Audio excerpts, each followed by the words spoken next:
Rosetta जिसको कहते हैं, उसका हमने पौधा तैयार किया था। तो एरोपोनिक्स यूनिट में सीधे पौधे को ही रोपा जाता है। तो वो पौधे टिश्यू कल्चर के माध्यम से तैयार होते हैं और उनको यहाँ पे रोपा गया। उसके बाद उसमें करीब 50 से 55 दिन में उसमें आपका ट्यूबराइजेशन स्टार्ट हो गया। तो उसका खासियत ये है कि रेड कलर का होता है और शुगर। हवा में उगाया गया आलू। ग्वालियर में वैज्ञानिकों ने एरोपोनिक्स तकनीक से रचा नया कीर्तिमान।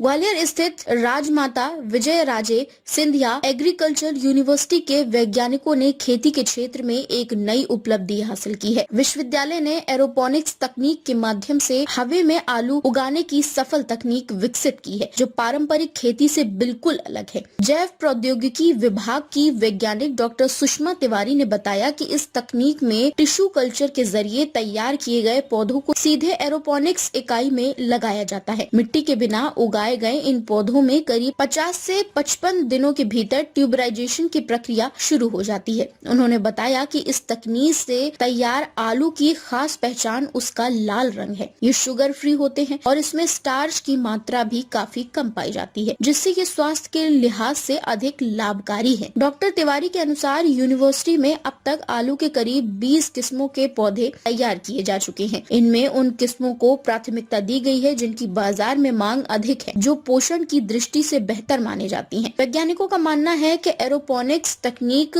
भविष्य में कम जमीन और कम संसाधनों में अधिक उत्पादन का रास्ता खोल सकती है, जिससे किसानों को बड़ी राहत मिल सकती है।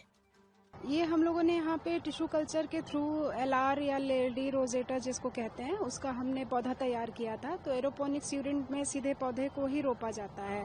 तो वो पौधे टिश्यू कल्चर के माध्यम से तैयार होते हैं और उनको यहाँ पे रोपा गया। उसके बाद उसमें करीब 50 से 55 दिन में उसमें आपका ट्यूबराइजेशन स्टार्ट हो गया।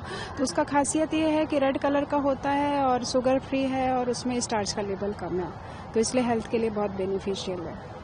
यहाँ पे हमने आलू के करीब 20 किस्मों के बीज पौधे तैयार कर रखे हैं, जिनका बीज हम लोग इस बार एरोपोनिक्स यूनिट में बना रहे हैं।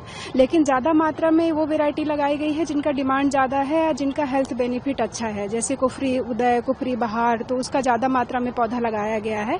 इसके अलावा करीब 20 वैरायटियों के आलू के बीज यहाँ पे तैयार किए जा रहे हैं।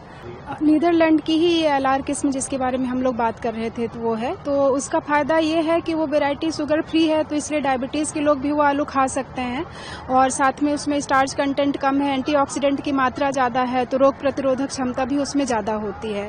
तो ये हमने पहली बार मध्य प्रदेश में यहाँ पे एरोपोनिक्स यूनिट में लगाया है। इसके बाद इसका 2 बार मल्टीप्लिकेशन करना होगा। तो एक बार मल्टीप्लिकेशन करेंगे तो इसमें आलू का नॉर्मल साइज आ जाएगा, तो वो नेट हाउस में लगेगा। यहाँ पे हम जो आलू निकाल रहे हैं उसको G0 फेज कहते हैं। उसके बाद फिर वो G1 में नेट हाउस में लगता है और G2 में एक बार फील्ड में लगता है। उसके बाद फिर हम इसको किसानों को दे देंगे, डिस्ट्रीब्यूट कर देंगे।